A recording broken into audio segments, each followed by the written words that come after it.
महान गणितज्ञ रामानुजन, जिनकी मात्र 32 साल की एज में ही मृत्यु हो गई थी, लेकिन उन्होंने 32 साल की एज में ही लगभग 3900 मैथमेटिकल थ्योरम्स का इन्वेंशन कर दिया था और बहुत सारी पैराडॉक्स, जैसे कि पैराडॉक्स ये लिखी हुई है, इस तरह की कई सारी, इन्हें मैथमेटिकल पैराडॉक्स बोलते हैं।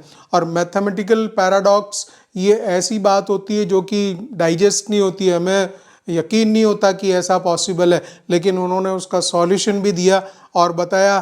तो वो रामानुजन ये करते थे कि मैथ्स की इन इक्वेशंस के साथ में, इन पैराडॉक्सेस के साथ में खेलते भी थे। तो अब आप सोचिए कि मैथ्स का लेवल क्या रहा होगा कि खेलने के लिए भी वो मैथ्स को ही चुनते थे। जैसे कि ये एक पैराडॉक्स है, ये रामानुजन पैराडॉक्स ही है। तो पॉइंट ये कि अगर नेचुरल नंबर्स को हम जोड़ें, कैसे पॉसिबल है, देखने से बड़ा अजीब लगता है लेकिन है ऐसा। अगर नेचुरल नंबर्स को जोड़ेंगे 1 + 2 + 3 + 4 अप टू इनफाइनाइट तक ऐड करेंगे तो वो सम -1/12 आएगा।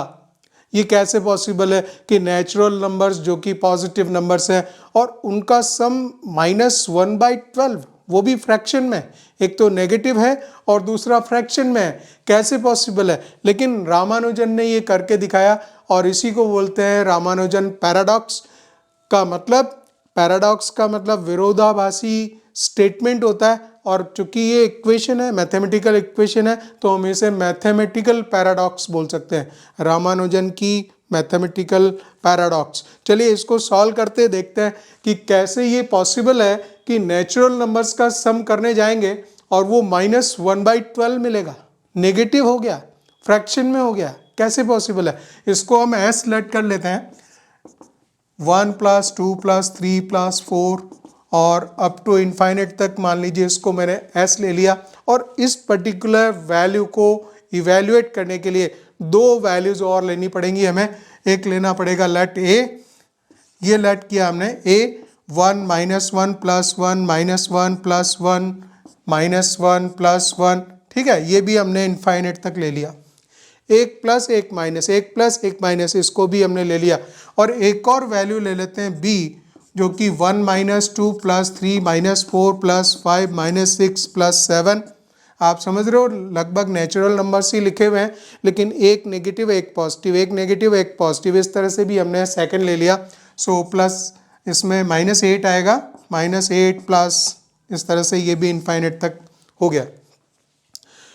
ये एक ट्रिक है और अल्टीमेटली मैं चाहूँगा कि आप ये पूरी इसको सॉल्यूशन को देखना और ये बताना कमेंट करके कि कहाँ पे कौन सी मैथमेटिकल मिस्टेक की है, ऐसे कौन सी स्टेप लिखी गई है जो कि एब्सर्ड स्टेप है, जो कि लीगल नहीं है, ठीक है, वो आपको कमेंट करना है। अदरवाइज आप इसको देखिए सॉल्यूशन को। हम वापस इसको ए को ही लेंगे दोबारा और इस पर एक काम करेंगे। यहाँ 1 है, इसमें से माइनस कॉमन ले लेंगे तो ये +1 हो जाएगा। -1 + 1 -1 + 1, इस तरह से वापस वही चीज़ मिलेगी।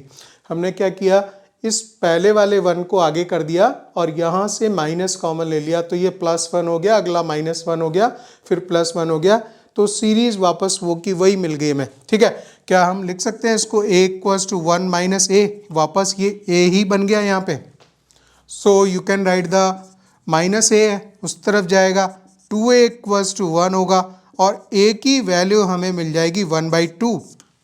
तो यहाँ पे एक काम हुआ कि हमें a की वैल्यू 1/2 मिल गई। चलिए अभी और आगे देखिए, अभी हमें क्या करना है, एक और काम करना है। a की वैल्यू हम निकाल चुके, अब हम नेक्स्ट जो स्टेप करने जा रहे हैं वो कर रहे हैं a - b, ठीक है। a में से b को सब्ट्रैक्ट करते हैं। अब दूसरा एम है b को निकालना, तो a - b क्यों कर रहे हैं ये सब समझ आ जाएगा, आप देखते चलिए। ये 1 से 1 कैंसिल हो गया, खत्म, और यहाँ पे -1 + 2 आएगा, ठीक है। सब्ट्रैक्ट कर रहे हैं तो +1 ही देगा ये, ठीक है। और 1 - 3, सो दैट इज द -2, ठीक है।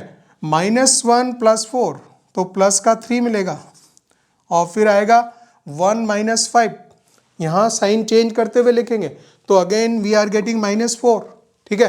तो इस तरह से लिखेंगे और ये वैल्यू क्या मिल गई। अगर इसको मैं वापस और भी क्लियर आगे लिख सकते हो आप, आप चेक कर सकते हैं -1 है और यहाँ साइन चेंज करना है, प्लस का 6 होगा, -1 होगा, बिल्कुल करस्पॉन्डिंग नंबर्स को हम उसमें से माइनस कर रहे हैं, ठीक है ना।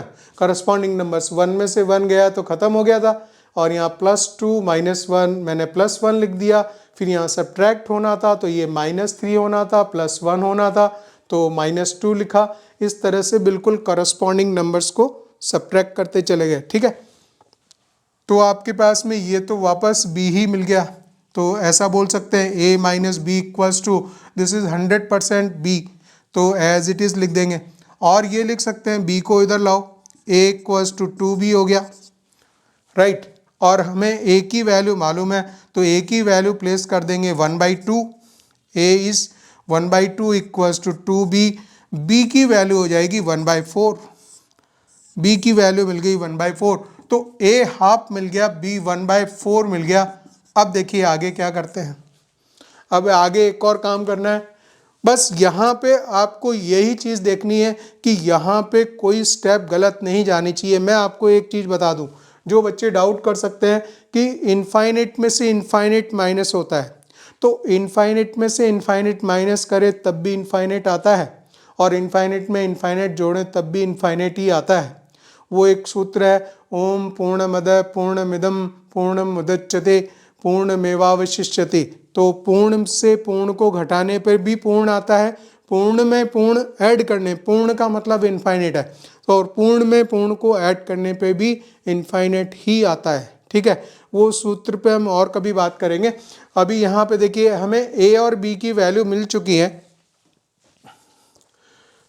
अब हम एक और चीज़ ले रहे हैं, इसमें से b में से s को माइनस करेंगे, and this is b minus s।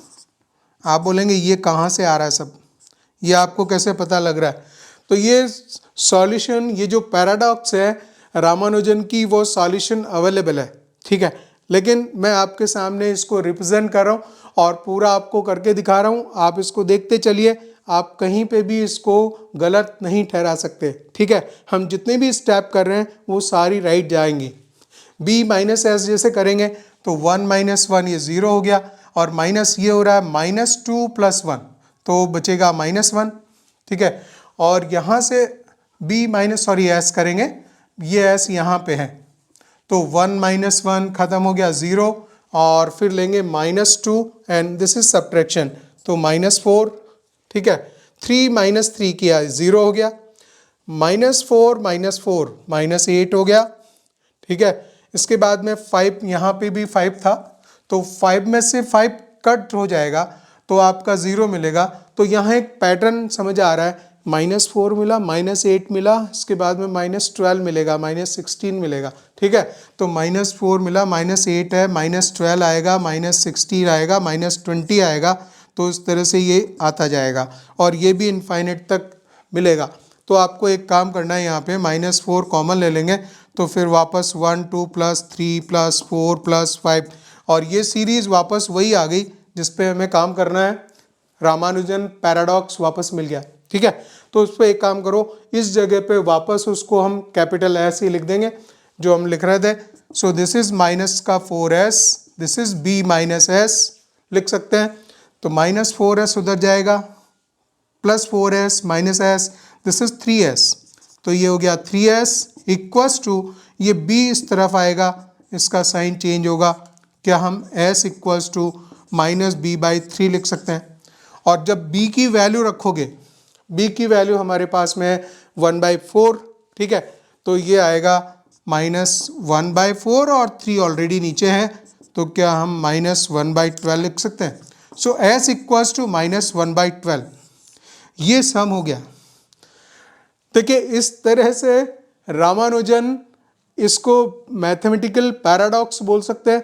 कहीं पे भी कोई भी जो मैथ्स पढ़ता है वो इस चीज़ को इनिशियली डाइजेस्ट नहीं कर सकता कि कैसे पॉसिबल है कि नेचुरल नंबर्स का सम -1/12 आ रहा है, और हमने जितने भी स्टेप्स किए हैं मैथ्स की कोई भी स्टेप गलत नहीं है। मैंने आपको फॉर्मूला भी बताया, इनफाइनाइट में से इनफाइनाइट माइनस कर सकते हैं, इनफाइनाइट में से इनफाइनाइट ऐड करेंगे तो भी इनफाइनाइट आएगा। और जो चीज़ हमने लेट की है ये इनमें भी कोई गलती नहीं है, ये भी वही इनफाइनाइट सीरीज़ है, ठीक है। तो वहाँ जब अल्टीमेटली सब्ट्रैक्ट हो रहा था तो वो भी सारा सब्ट्रैक्ट कर रहे हैं या जो भी स्टेप ले रहे थे, तो कोई भी स्टेप में मिस्टेक नहीं है। आप कमेंट कीजिए, सॉल्यूशन मैंने आपको बता दिया। इसी तरह की रामानुजन पैराडॉक्स और इंटरेस्टिंग क्वेश्चंस आपको इस सीरीज़ में मिलने वाले हैं। उसका नाम है प्ले विद मैथ्स।